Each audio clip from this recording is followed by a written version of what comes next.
أعوذ بالله من الشيطان الرجيم. بسم الله الرحمن الرحيم. وما كان لمؤمن ولا مؤمنة إذا قضى الله ورسوله أمرا أن يكون لهم الخيرة من أمرهم ومن يعص الله ورسوله فقد ضل ضلالا مبينا. وإذ تقول للذي أنعم الله عليه وأنعمت عليه أمسك عليك زوجك واتق الله وتخفي في نفسك ما الله مبديه وتخشى الناس والله أحق أن تخشاه. فلما قضى زيد منها وطرا زوجناكها لكي لا يكون على المؤمنين حرج في أزواج أدعيائهم إذا قضوا منهن وطرا وكان أمر الله مفعولا. صدق اللہ العظیم. 22واں پارہ ہمارا چل رہا ہے، سورہ احزاب ہے، اور سورہ احزاب کی آیت نمبر 36 ہے اور 37 کی تلاوت ہوئی ہے. یہ سورت جیسے شروع میں عرض کیا تھا کہ اس سورت کے اندر تقریباً زیادہ سے زیادہ وہ آیتیں ہیں جو جناب رسول اللہ صلی اللہ علیہ وسلم کی عظمت، عزت، ان کی تکریم، ان کا احترام، اس کے لیے ہمارے رب نے ان آیتوں کو نازل فرمایا ہے کہ اللہ کے رسول صلی اللہ علیہ وسلم اللہ کے بعد سب سے بڑا درجہ وہ اللہ کے رسول کا ہے. ان کو عزت دینا، ان کو بڑائی دینا، ہر وہ عمل جس سے ان کا دل دکھے، جو ان کے لیے ناگواری کا باعث ہو، جو ان کے لیے تکلیف کا باعث ہو، اس سے اپنے آپ کو بچانا. اور قیامت تک کے لیے یہ آیتیں ہم پڑھتے ہیں، سنتے ہیں، ان کے مضامین ہمارے مطالعے میں آتے ہیں، ہم بیانات میں کرتے ہیں، بیانات میں سنتے ہیں، تاکہ اللہ کے رسول کی عظمت، اللہ کے رسول کی عزت، آپ کا احترام ہمارے دلوں کے اندر ہر لحاظ سے مضبوط رہے.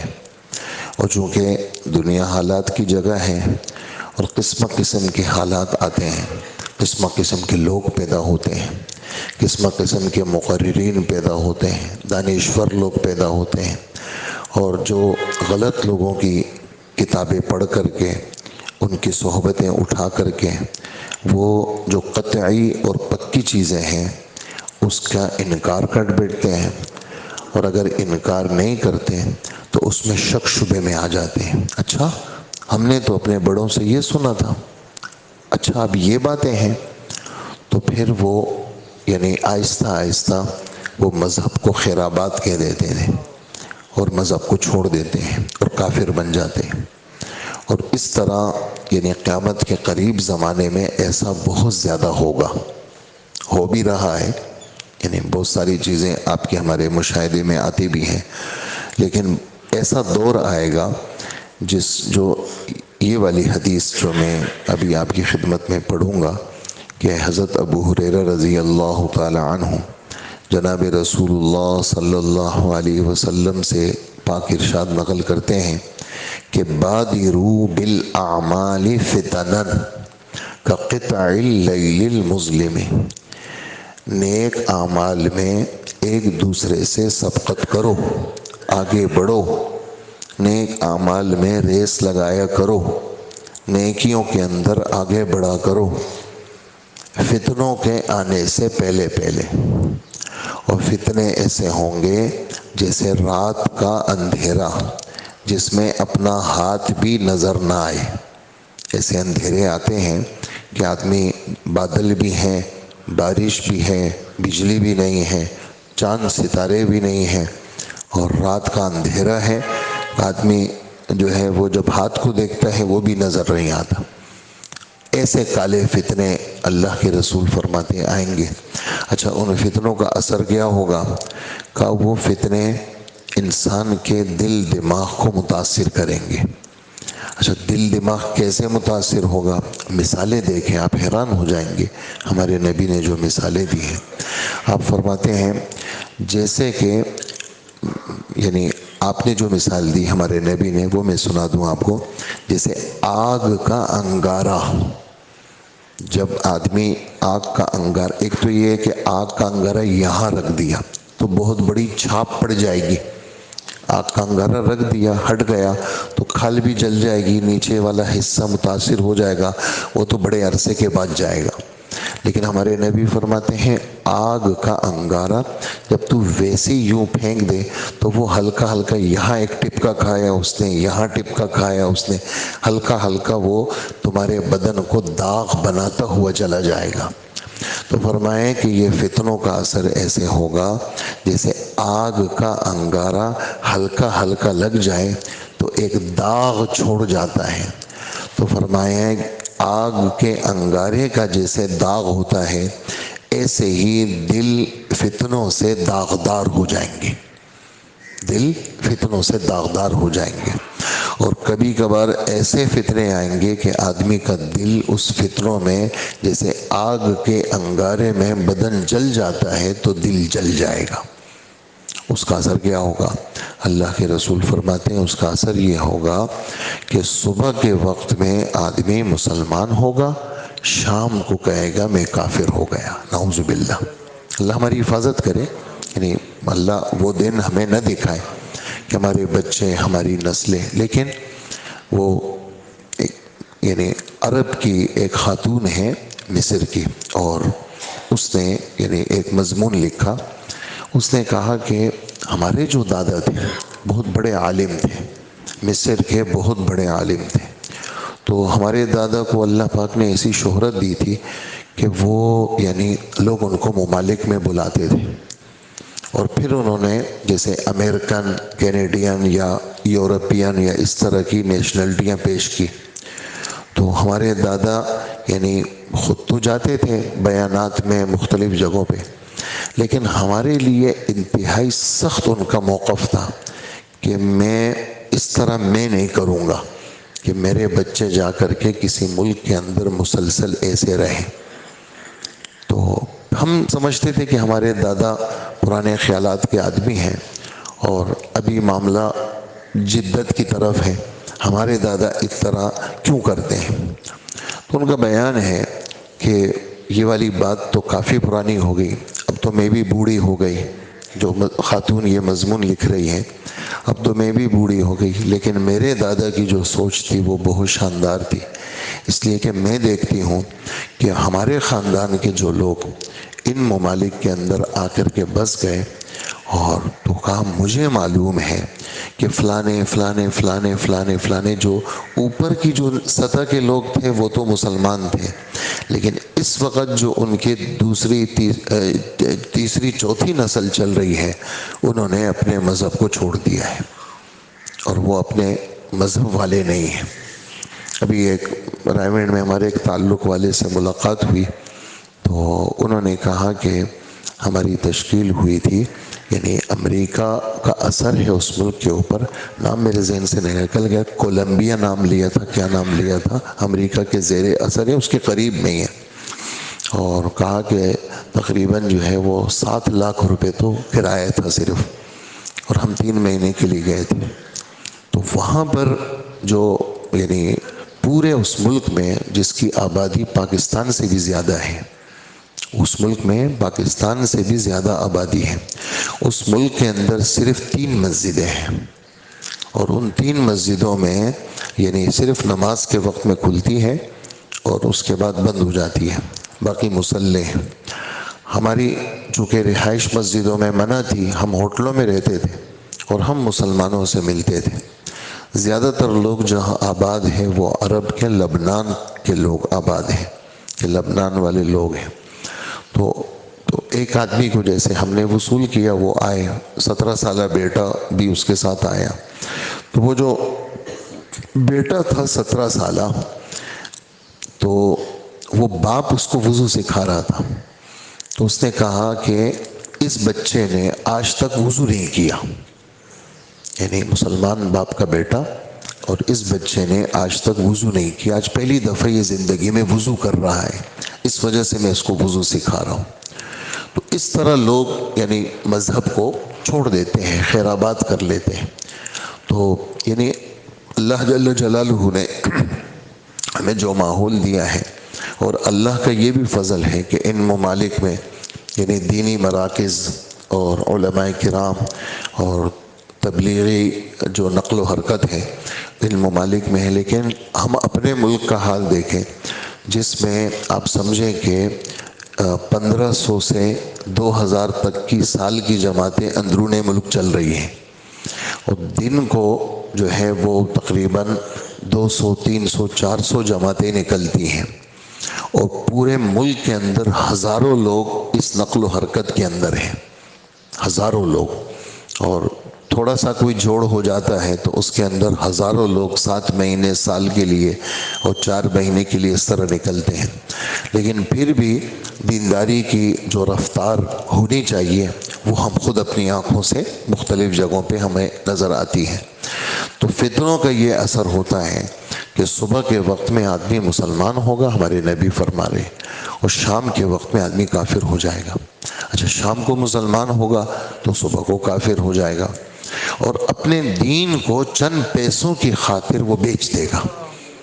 پیسے ملیں گے تو وہ کہے گا ٹھیک ہے، یہ پیسے مل گئے تو میں مذہب کو نعوذ باللہ چھوڑ دیتا ہوں۔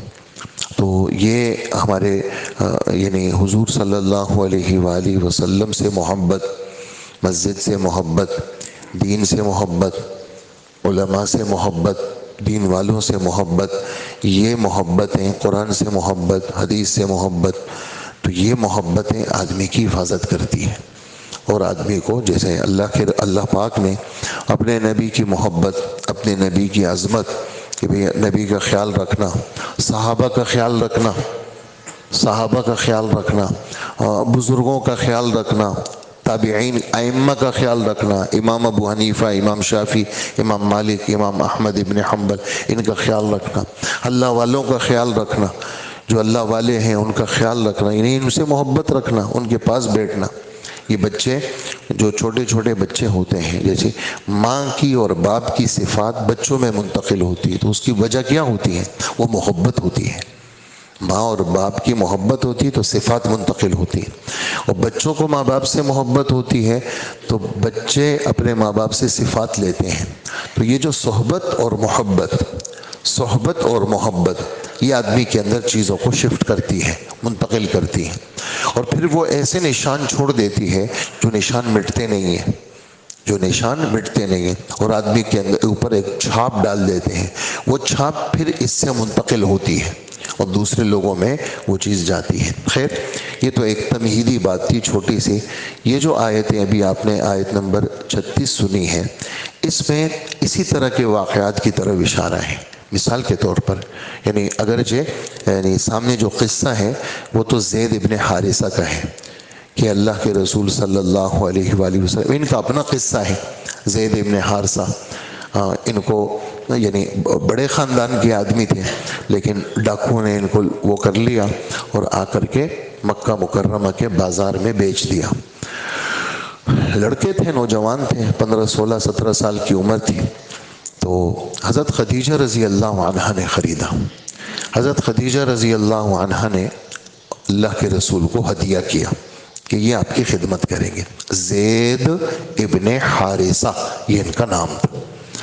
تو ان کے والد حضرت شیخ نے فضائل اعمال میں اقتباس لیا ہے بڑی کتابوں سے کہ ان کے والد جو تھے وہ ان کے پیچھے بالکل دیوانے تھے، اور قسم قسم کے اشعار تاریخ کی کتابوں میں موجود ہیں کہ ان کے والد صبح نکل جاتے تھے میدان میں کہ زید تجھے زمین کھا گئی ہے یا تجھے آسمان لے گیا ہے، اور زید اگر تو زندہ ہوتا تو میں اپنی سواریوں کو تھکا دیتا تیرے پیچھے، کہ تو کہاں ہے، تو مر گیا ہے، تو زندہ ہے، صبح نکلتے شام ہو جاتی، اور بالکل یعنی عجیب دیوانہ وار کیفیت تھی۔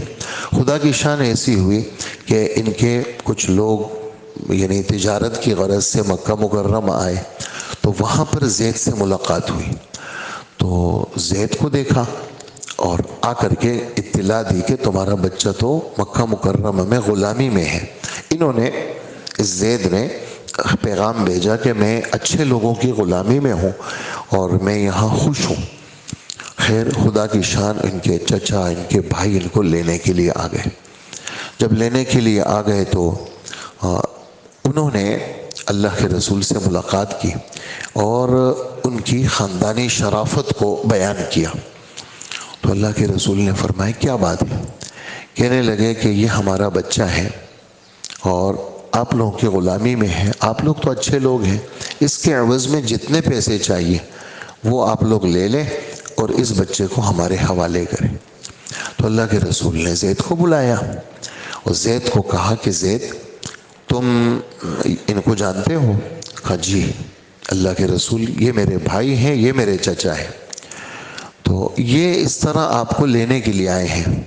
اور زید میرا حال بھی تجھے معلوم ہے اور تمہیں اختیار ہے کہ تم اپنے گھر جانا چاہتے ہو تو مفت میں چلے جاؤ، اور اگر تم یہاں رہنا چاہتے ہو تو میں جبر نہیں کر سکتا اس شخص پر جو میرے پاس رہنا چاہتا ہے، تو میں اس کو جبرن نہیں بھیج سکتا۔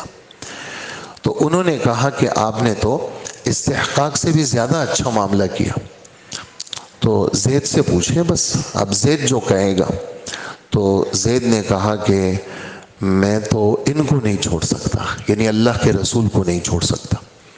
تو اس پر چچا نے، بھائی نے کہا کہ زید تم غلامی کو آزادی پر ترجیح دیتے ہو؟ تو اس نے کہا میں غلام رہنے ہی کو پسند کروں گا، اس لیے کہ اللہ کے رسول کی طرف اشارہ کیا، میں نے ان میں ایسی چیزیں دیکھی ہیں جس کی وجہ سے میں ان کو نہیں چھوڑ سکتا، میں غلام رہوں گا لیکن میں ان کو نہیں چھوڑوں گا۔ حضور صلی اللہ علیہ وآلہ وسلم نے یہ محبت دیکھی تو اللہ کے رسول نے اپنے گود میں لیا اور فرمایا میں نے اس کو آزاد کر لیا اور میں نے اس کو اپنا بیٹا بنا لیا۔ اللہ اکبر! یعنی آپ دیکھیں پورے ذخیرہ احادیث میں حضرت علی بھی چھوٹے ہیں، ان کو بیٹا نہیں بنایا، اور اسی طرح بہت سارے چہیتے تھے آپ کے، لیکن بیٹا اگر بنایا تو زید کو بنایا۔ پھر یہ نام زید پہ لگ گیا، زید ابن حارثہ نہیں، زید ابن محمد صلی اللہ علیہ وسلم، یعنی منہ بولا بیٹا بن گیا، اور اللہ کے رسول صلی اللہ علیہ وسلم ان کے ساتھ بیٹوں جیسا معاملہ کرتے تھے۔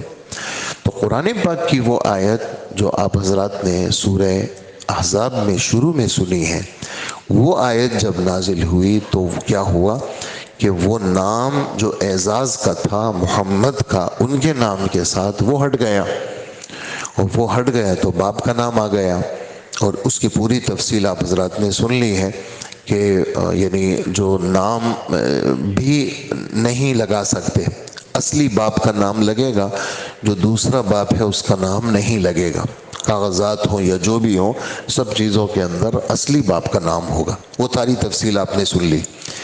چونکہ یہ نام ہٹ گیا تو اللہ جل جلالہ نے 1.25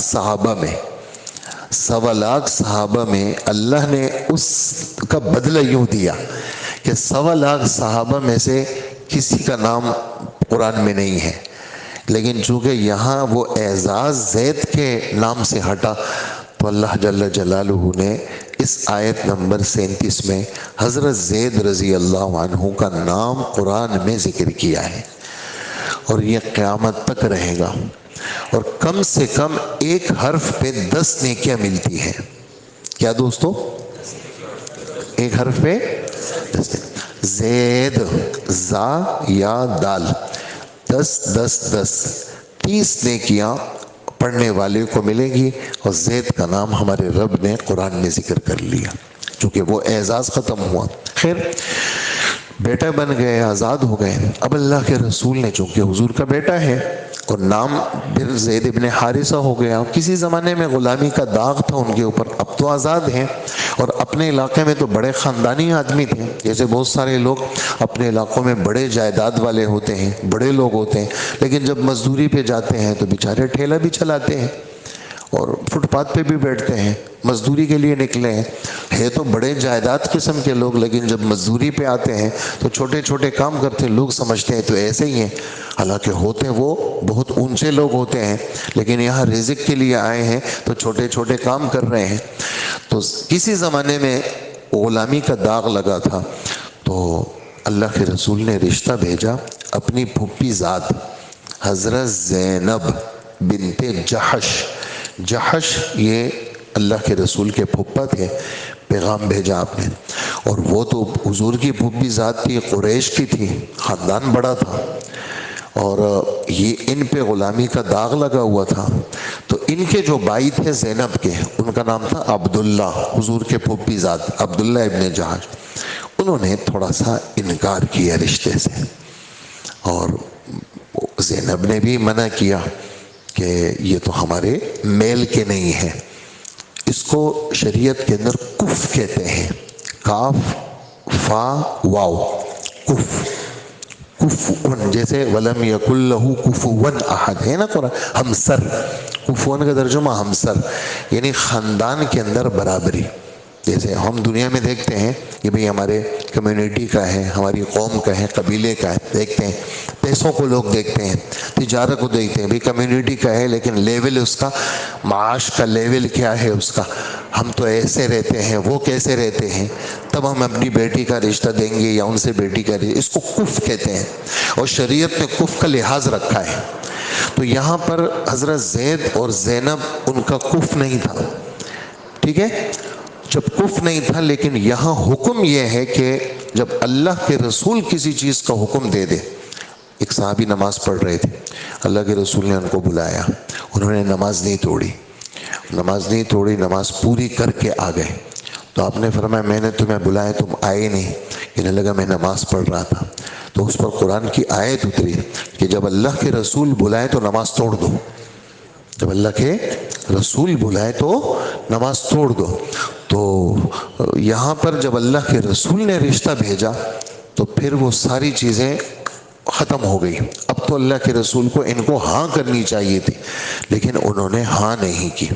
جب ہاں نہیں کی، اس پر یہ آیت نازل ہوئی کہ کسی ایمان والے کے لیے گنجائش ہی نہیں ہے، اور کسی ایمان والی عورت کے لیے گنجائش ہی نہیں ہے کہ جب اللہ اور اس کے رسول کسی بات کا فیصلہ دے دیں، ان کی اپنی چلے کا ان کی اپنی نہیں چلے گی، اللہ اور اس کے رسول کی چلے گی۔ یعنی ہر موقع کے اندر تمہارا دل دماغ جو فیصلہ دے رہا ہے، تمہارے دل دماغ کا فیصلہ نہیں چلے گا، فیصلہ کس کا چلے گا؟ اللہ اور اس کے رسول کا چلے گا۔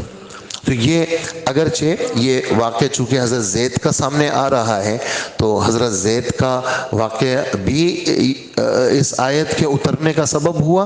ایک اور صحابی تھے جلیبیب، جیم لام جلے پھر یا پھر با پھر یا پھر با، جلیبیب رضی اللہ، کمزور یعنی غریب، کپڑے بھی پورے نہیں، رشتہ کرنا ہے، حضور نے ایک صحابی کے گھر میں بھیجا، جب بھیجا تو وہاں دروازے پہ دستک دی، صحابی باہر نکلے، جی، کہا اللہ کے رسول نے بھیجا ہے، کیوں بھیجا ہے؟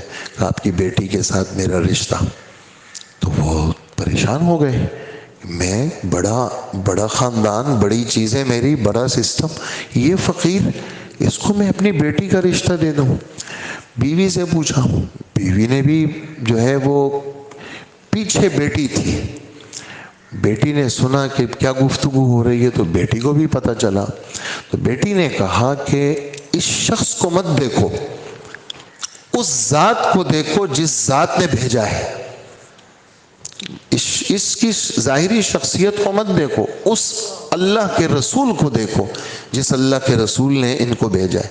اگر اللہ کے رسول میرے لیے اس کو پسند کرتے ہیں تو مجھے یہ پسند ہے، کیونکہ اللہ کے رسول نے بھیجا ہے۔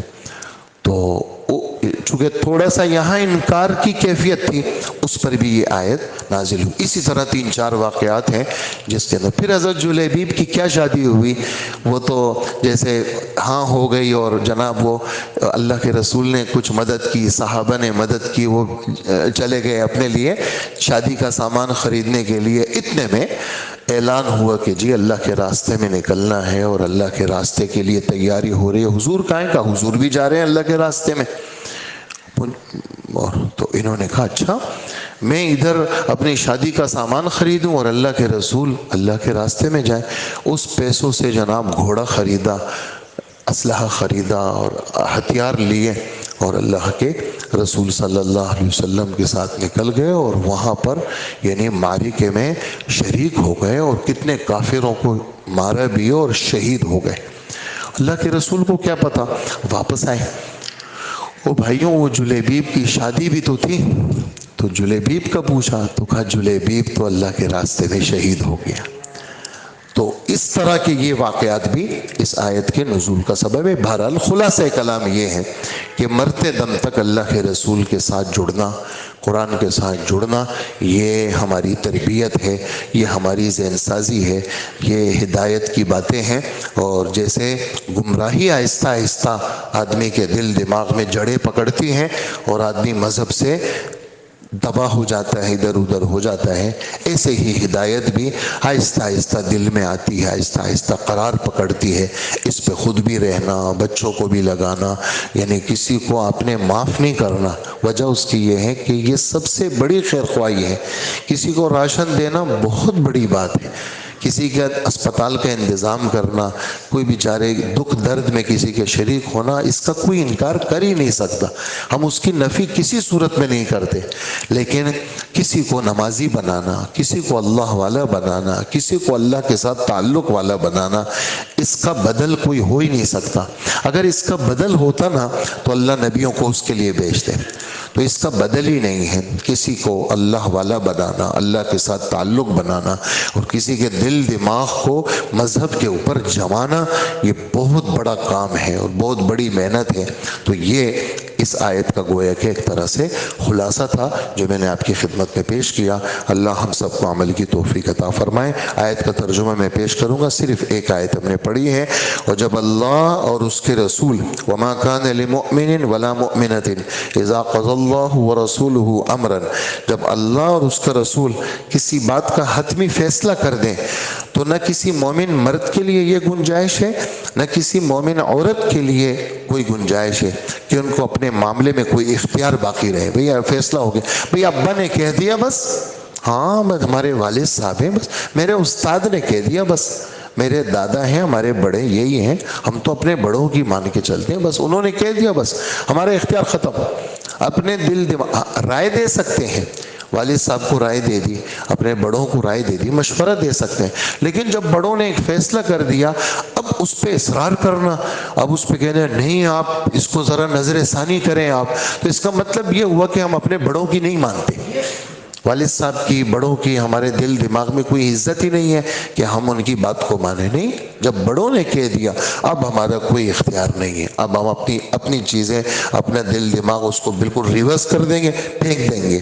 اب ہم نے بڑوں کی بات کو آگے رکھیں گے. اور کوئی پوچھے ہم سے کہ آپ کی کیا رائے ہے، ہماری بھی یہی رائے ہے. اگرچہ ہماری رائے کل یہ نہیں تھی، لیکن ابا نے فیصلہ کر دیا، بڑوں نے فیصلہ کر دیا، استاد نے فیصلہ کر لیا، اب ہماری بھی یہی رائے ہے اور ہمارا کوئی اختیار نہیں ہے. یہ ہے ایمانی معاشرہ. یہ اپنا اپنا اس میں نہیں چلتا، اس میں تو اپنی بڑوں کی تابعداری چلتی ہے. اور جس کسی نے اللہ اور اس کے رسول کی نافرمانی کی تو وہ کھلی ہوئی گمراہی میں آ جائے گا. بس اس کا وہ جو پتنگ جڑی ہوئی تھی، وہ مانجا اور سدی اس کی جو ہے وہ تار کٹ گئی، اب پتنگ گئی.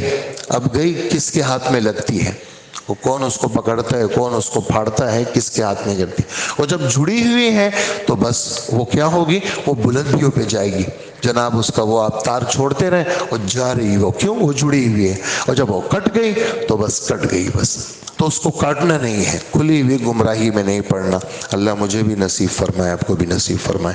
الحمدللہ رب العالمین والصلاة والسلام علی نبینا محمد وآلہ واصحابہ اجمعین. اے اللہ ہمارے گناہوں کو معاف فرما، اے اللہ ہماری مغفرت فرما. اللہ فتنوں سے ہماری حفاظت فرما، فتنوں سے حفاظت فرما، فتنوں سے حفاظت فرما. اے اللہ قرآن و حدیث کے ساتھ سچی محبت نصیب فرما اور آسمانی علوم علوم نصیب فرما، جہالت کو ختم فرما، اور اے اللہ غفلت کو بھی ختم فرما۔ اللہ اپنے پاک کلام کی تلاوت دل سے نصیب فرما، اور دل سے آپ کا نام لینا، آپ کے نبی پہ درود بھیجنا، استغفار کرنا ہم سب کو نصیب فرما۔ ہاتھ اٹھا کے دعا مانگنا ہمیں نصیب فرما۔ اللہ یہ جو محفل ہماری تھوڑی دیر لگی، اپنے دربار میں اس کو قبول فرما، اور اے اللہ ہمارا دل دماغ شریعت کے اوپر جما دے، اور ہر طرح کی آندھیوں سے، طوفانوں سے ہمارے دل دماغ کی حفاظت فرما، اور اے اللہ ہمارے دل دماغ کو نورانی بنا، اور ہر قسم کے الحاد سے اور زندیق ہونے سے اور گندی جتنی خصلتیں ہیں ان رذائل سے ہم سب کے دل دماغ کو پاک فرما، ہماری دعاؤں کو قبول فرما۔ وصلی اللہ وسلم علی حبیبنا محمد وآلہ واصحابہ وامتہ اجمعین، آمین برحمتک یا ارحم الراحمین۔